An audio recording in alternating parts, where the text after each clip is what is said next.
Welcome to The Fine Print, a podcast where experts at Succession Resource Group unpack the latest industry trends, recommendations, and observations for independent advisors managing their practice with no fluff and hopefully a little entertainment. In each episode, we'll discuss ways in which you can understand and leverage the value of your business, grow your business through M&A, but also through an optimized organizational structure. Improve and protect your business to create a sustainable enterprise that can hopefully outlast you. And lastly, preparing for your eventual retirement and how to maximize that result. We're not just tackling high-level concepts, hence the title. We're getting into the details, or the fine print.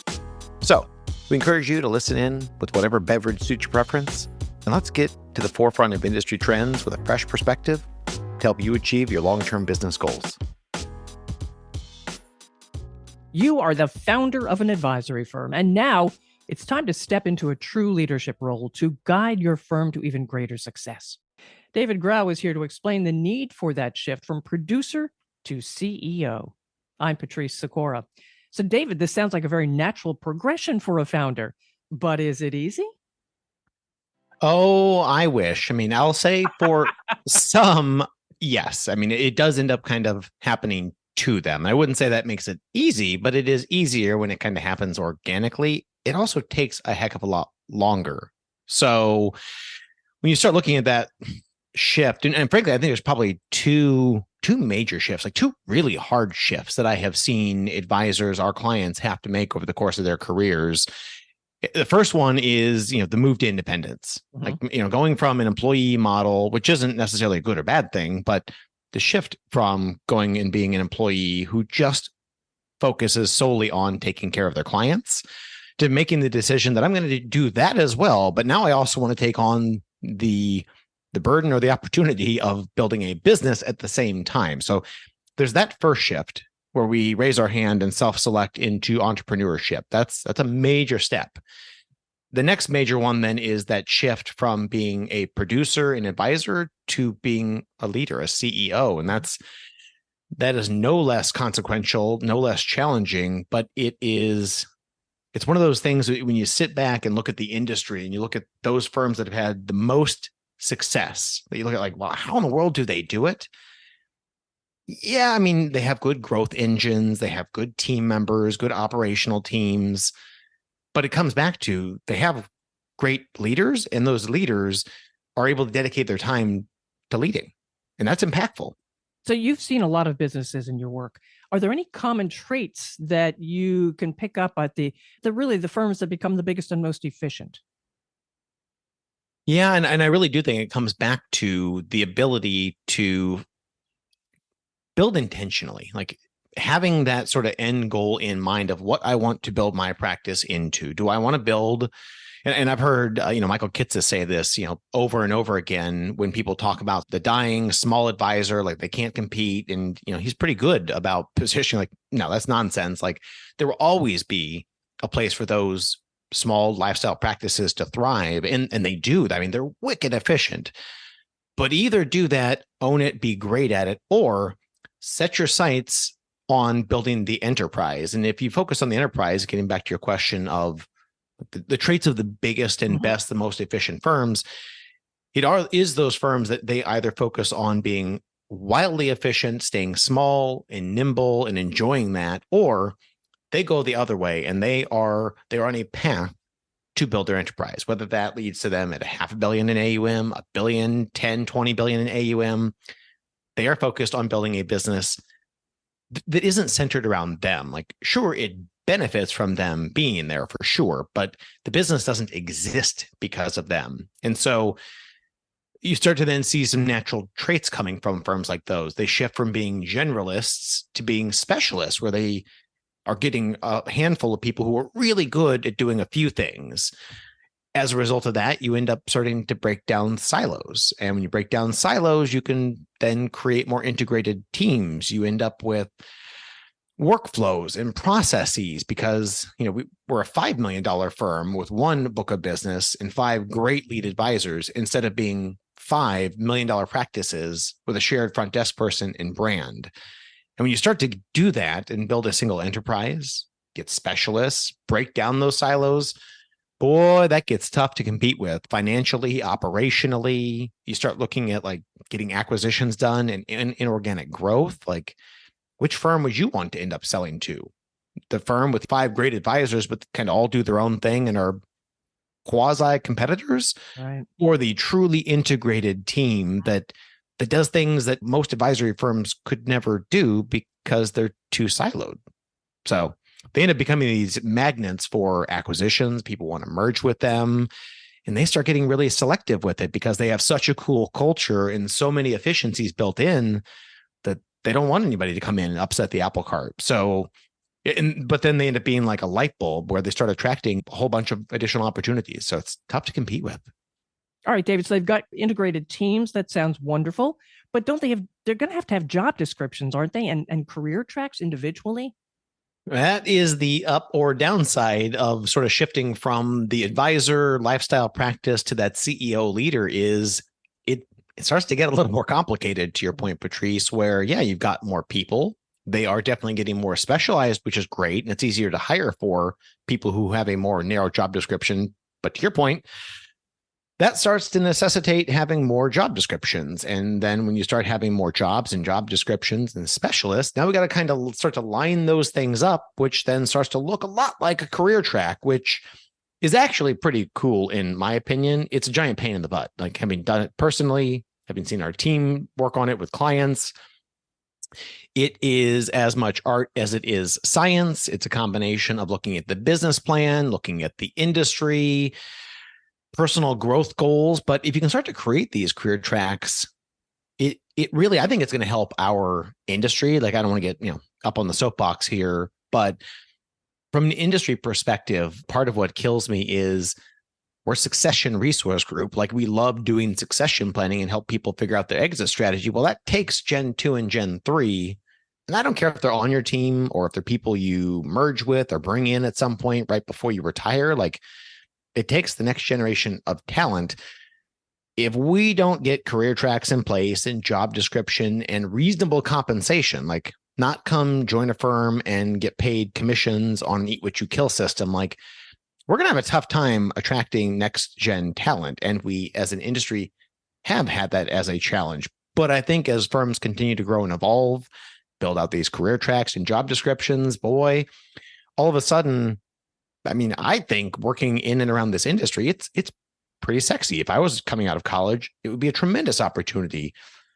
But the jobs that are generally available, the compensation that's available, I mean, I've said it before, for most folks, like, you go and join an advisory firm and start selling financial service products or insurance products because you couldn't go teach English in Korea. Like, it is clearly like the last stop taking a commission-based sales job, and it shouldn't be that way. And I think as these firms get bigger, we're seeing them evolve before our eyes, create job descriptions and career tracks and pay bands and with base salaries, it's actually going to get pretty attractive for the next generation. And that, I think, is going to do wonders for the industry. And I think those career tracks, the job descriptions you're talking about, that would go a long way to breaking down the silos. Yeah, 1,000%. I mean, it's a big part of where I started on that. It just happens to some folks because they have enough success that they have too many clients and they have to bring people in, and they're control freaks. All of us are as entrepreneurs to some degree, but where they bring these junior advisors in and they don't let them just grow their own book of business. They teach them, this is how I want it done. Like the first year client onboarding experience, this is how we do it. And it can be frustrating sometimes for Gen 2 and Gen 3 if you don't find the right people. But as you start having these workflows built into the CRM system, as you start having job descriptions, as we start being intentional, knowing that, all right, we're at 2 million in revenue. The next 5 years, we want to be at 4 million. To get to 4 million, it's going to take X number of clients, which means we're going to need X number of advisors and support staff. And by the time we get there, we might need at least a part-time ops person or office manager. Like, they can map out this org chart of what things are probably going to need to look like. And then all of a sudden, you can't have these silos where you have advisors coming in and their job is to source clients and service those clients. And when their bucket gets filled up, then we need to go hire another advisor. And they do the same thing. We push some clients down to them. They go build their own book. it's really, really difficult to scale that. And even when you do scale it and you end up with 15 or 20 of them, it actually starts to look more like a little mini broker dealer because you have all these independent contractors kind of doing their own thing. So when you get these firms that are more intentional about their growth, they put together these org charts. And all of a sudden you go from, all right, well, what do we need to go from 2 million to 4 million or 4 million to 8 million? Well, it usually ends up being more specialist. And that's where I say, in many cases, it just kind of starts to happen to them. But it's why, from our lens, looking at the succession plan, their ability to create sustainable growth long term, like these are all sort of the underpinnings of being able to create a sustainable enterprise. Like you have to start with that mindset of not being an owner operator, or at least the goal of not being an owner operator at some point. Like, how do I create a firm that can someday exist without me? Because it's going to happen even to the best of us. Right. And that's one of the points I want to get to too. But first, can you be an advisor and a CEO at the same time? What does that do to valuation? We think, wow, this is my firm. I can run it. I can bring in new people. I can service people. But does that help the valuation? That's tough. And I would tell you, we see this in advisory firms all the time, doing the valuation work that we do, the merger and acquisition and succession work. And frankly, folks listening, just being a fellow business owner with you. No, you cannot be, I'll just say generically, a practitioner and CEO at the same time. Like, can you? Well, sure, practically, because you go back to like when we all started our businesses. Initially, you're Right. chief Yes. cook and dishwasher. Like you juggle all the balls because, well, there's nobody else to do it. So there, yes, you are practitioner, advisor, and CEO. But as you grow, you'll start finding that, okay, well, you still have a finite amount of time, obviously. And then when you get to a point where you've got staff, one or two or 50, doesn't really matter. When you have staff, then you have benefits and HR and annual reviews and mentor meetings and training. Plus you have the clients to service, plus hopefully some of that leadership stuff directionally. Like if we do want to double in size, how are we going to do it? What are we doing today to help make that a reality? Like, well, when you get big enough, you end up finding a lot of practitioners, professional service folks, advisors included. I end up almost hiding kind of behind that practitioner role because it's what we know. You don't have to get up in the morning and try to figure out like, how do I be an advisor any more than I have to figure out like, how do I be a succession consultant? Like you have done it, and you have done it from, 0 clients to 1 and 1 to 100. Like, you know how to do that job. But did you ever get any training or mentorship on being a CEO? Like, no, you just kind of stumble into that one, look around and realize, oh shit, now I'm a CEO, I'm in charge. Like, well, now what? Yeah. And so I think as you start looking at being more intentional about that and saying, okay, how much of my time, like let's just say 40 hours per week, 200-300 work days in any given year, best case scenario, like how am I dividing my time? And is that effective? And the typical answer as firms grow and get to $1 million, 2 million, 3 million in revenue is they're not using their time as effectively as they could. And I boil it down to just like a simple example of if you spend 70, 80% of your time doing client-related activities, meeting with clients, meeting with the staff afterwards about the client meeting, prospecting, like those are important activities. I get it. But even if you looked at just your A clients and said, all right, if I was going to step out of that role on a full-time basis, I mean, you can still do it part-time. Clients love to see you. You probably like going back and doing it a little bit. Like it's what you've grown up doing as a professional. But if you could go hire somebody else from the outside, let's say you had to do this, like you knew you were going to get sick and it was going to be for a year or two. We had to go hire somebody to take care of not just C&D clients. I get that's a little easier to hire for, but let's take on the hard task. We're going to hire somebody to take care of your best clients. It's not going to be cheap. Like you're not getting somebody to do it for, $50, $60 an hour. Like it might cost you $150, $200 an hour, which as simple math equates to basically $300,000 or $400,000 per year. It ain't cheap. Mm-hmm. However, let's say it was $200 an hour, or call it $400,000 annually. That's a lot. Like as a salary to just come in and service top clients, like you could find somebody for $400,000. I don't care what market you're in. At $200 an hour to take care of clients, could you as the advisor, founder, owner, I'll hesitate to say CEO. Could you spend your time doing things that would generate more value than $200 an hour? Right.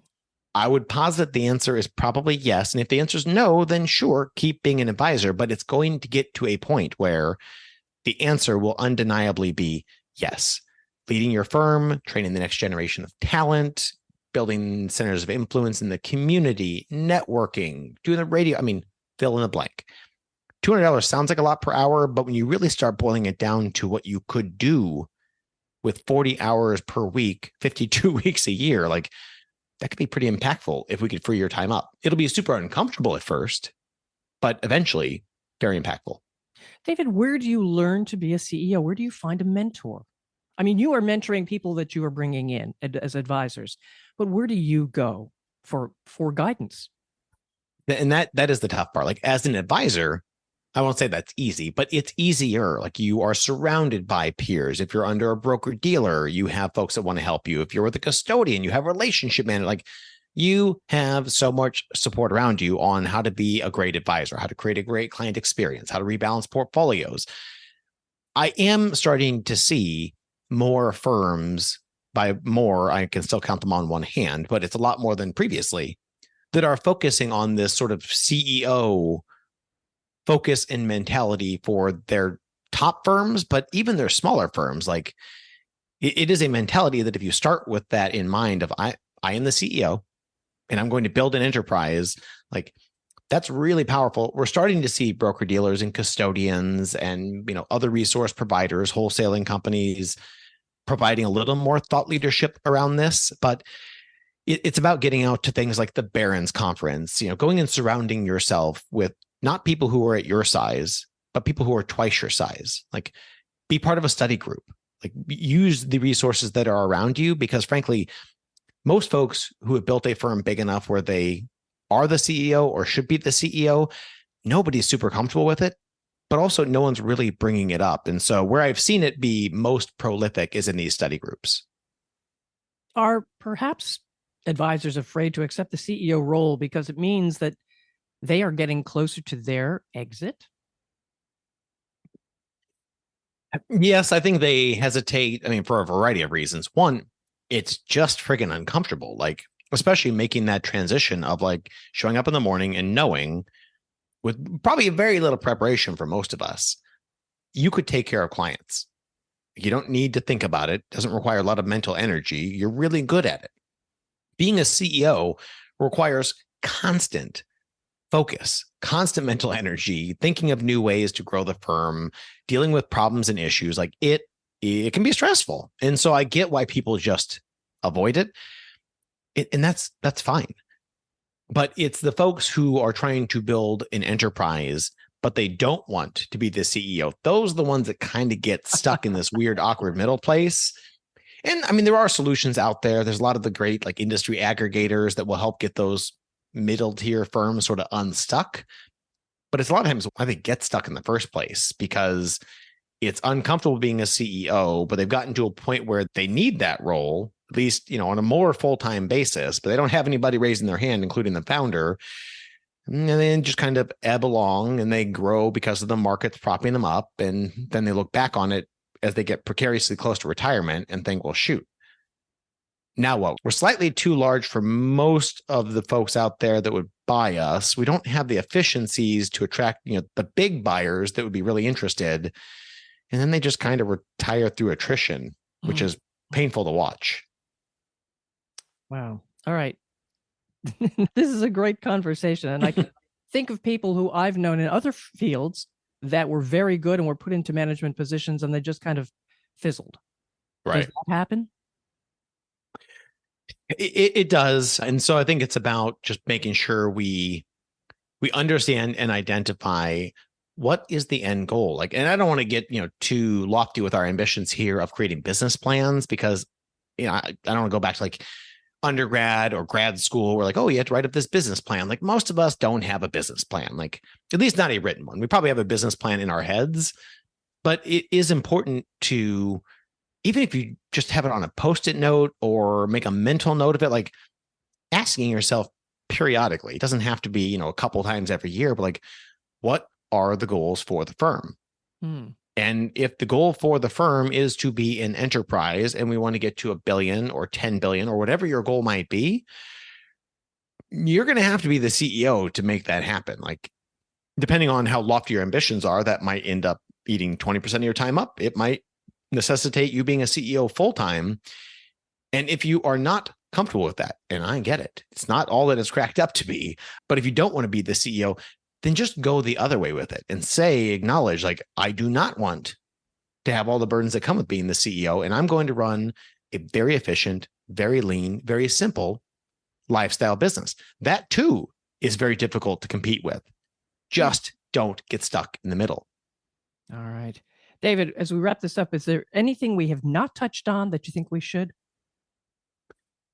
I mean, I think that sort of, closing comment there, because again, going back to the work we do on helping you all who are listening buy practices, grow inorganically, build better businesses, eventually exit the business and hopefully find a great successor, get a good value. The key to unlocking the growth, unlocking your ability to have a seamless and easy succession plan, to me, is that intentional growth goal. The business plan of, do I want to build an enterprise? Like, am I an empire builder?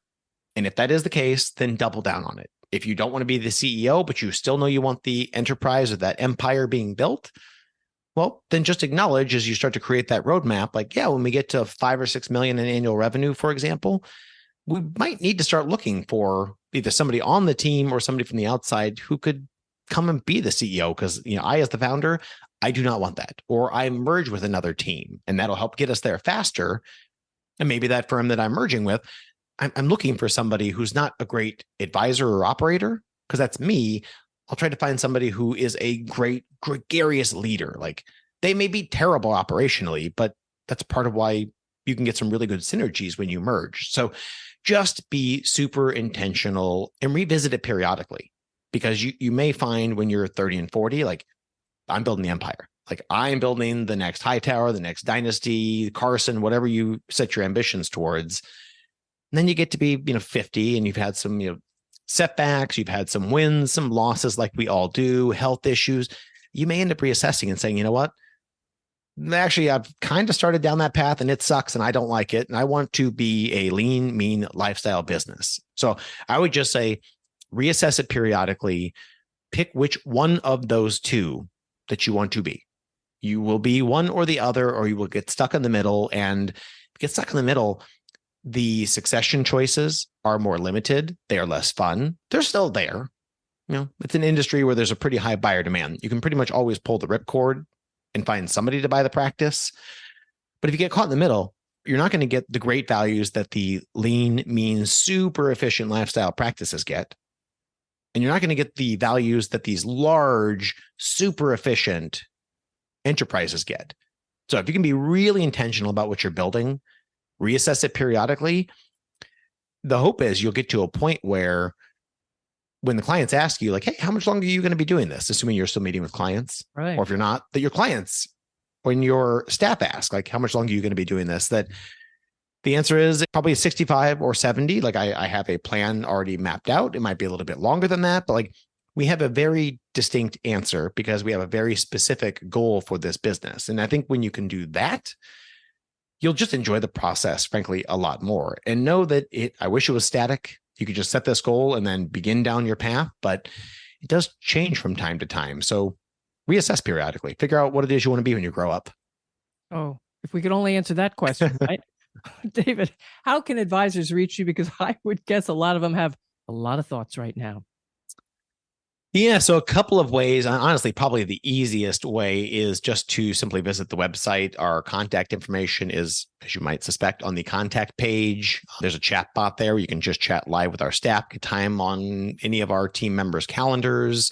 We are also on social media always. We're pretty good about posting things to LinkedIn specifically. It's on the other platforms as well. And I do know we have a webinar coming up, I believe, next week, where we'll be talking about our mid-year update. But even that's another example of where we'll be posting, highlights and snippets of it to social media. So it's always a good place to find us. And with that in mind, give us a tease. I know you've got some guests coming up. What topics will you be addressing? Ooh, we've got a couple of them. So on the topic specifically of like enterprise building, I'm really excited to have Matt Cooper from Beacon join us here in a couple of weeks because he is one great shining example of somebody who was very intentional about what he wanted to build back in like day one. I think he started it pretty close to when we started Succession Resource Group, and he's done a fantastic job. That won't be the focus of our conversation, but I guarantee it will come up because Beacon's done such a good job of growing so intentionally with that roadmap that I think it's worth talking about. But also they have been really active on the acquisition front, quasi-aggregator, if you will. So we're going to talk about the deal making. We got a couple other folks on the advisor side that have actually made the transition from being an advisor to a CEO that are going to have join us. And then the next one that I am most excited about is, folks from our team where we can actually peel the onion back a little bit, because talking about building an enterprise is great, breaking down silos, getting specialty, in your teams. But a lot of that comes back to then those job descriptions, your employment agreements, compensation plan design, which everybody who's dealt with compensation plan design loathes it. Mm-hmm. Our team loves it, and I'm going to get them on, and we're going to talk more about this, trends we're seeing. So that's a little preview of what we got coming up for the next probably 4 or 5 episodes. Awesome. Fantastic, David. Now, listener, follow this podcast. Also, let David know what topics you'd like him to talk about. And of course, share with others as well. Thanks for being with us. And that concludes another episode of The Fine Print from SRG. We hope you found this episode both interesting and valuable. We encourage you to check out our website at www.successionresource.com. And of course, connect with us on social media for the latest happenings here at SRG. If you just can't get enough of The Fine Print, we invite you to join our monthly webinar series and newsletters where we address many of the topics covered in this podcast in greater detail. Finally, if you enjoyed today's episode as much as we did recording it, please leave us a review, a good one, mind you, and tell your industry friends about us. Your support helps us continue to bring you the best content possible.